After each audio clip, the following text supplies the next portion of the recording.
wants to talk some NCAA football, Kentucky at Tennessee. But firstly, we have to remind everybody, hey everyone, don't forget to check out our sponsor this month, BetMGM. Head over to BetMGM, get a risk-free bet up to $1,000, your first risk-free bet by using my promo code MearsPNP.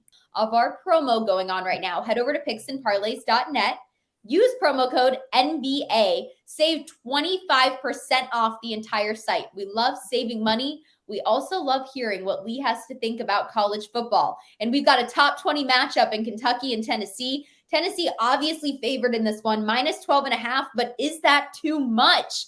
Because Kentucky and Will Levis, we know that they can keep some games close, especially because Kentucky lacks a little bit of a pass rush at the moment, but offensively, they can score. So I think, I don't know, maybe a 12.5 is too much. The total at 63.5. I want to know what you think. You know what? I think he hit a couple points just right on the head that I was going to touch on during this. This line opened 12.5, 13. It's kind of bouncing around those two numbers. It almost looks to me like the odds makers are trying to trap you in a bet on Tennessee, considering they're less than 2 touchdowns. They're 7-0. They've got a win against Alabama. They're clearly a public team. The Vols are coming off a blowout win over Tennessee Martin. They got Georgia next. They may look past the Cats. I doubt it, but the Cats did have last week off, so they should be really well prepared for this. I look at a couple games these two teams played, previously. Tennessee was 11.5 at home versus Florida in late September, and they won that game by 5. We rate Kentucky higher than Florida.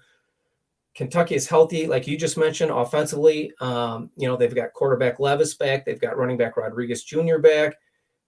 In their last game against a solid Mississippi State defense, those two alone accounted for 426 total yards.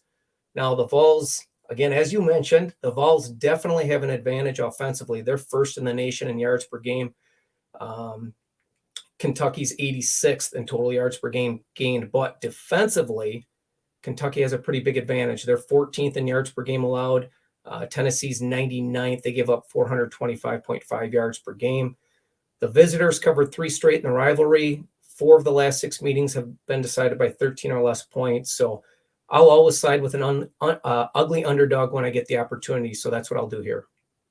All right. He's taking the Kentucky Wildcats plus 12.5. I think that's probably what my best bet would be. I've just seen Kentucky hang with too many teams, and you've got to think that against a Tennessee team that everyone's really high and mighty on right now, they're going to have a game where they're going to be a little sloppier. And I think if they're going to have a sloppy game this season, this is about the time it's going to happen, and this is the team it could happen against. So thank you, Lee, for your expertise. As always, everyone, make sure you like, subscribe, ring the bell for notifications.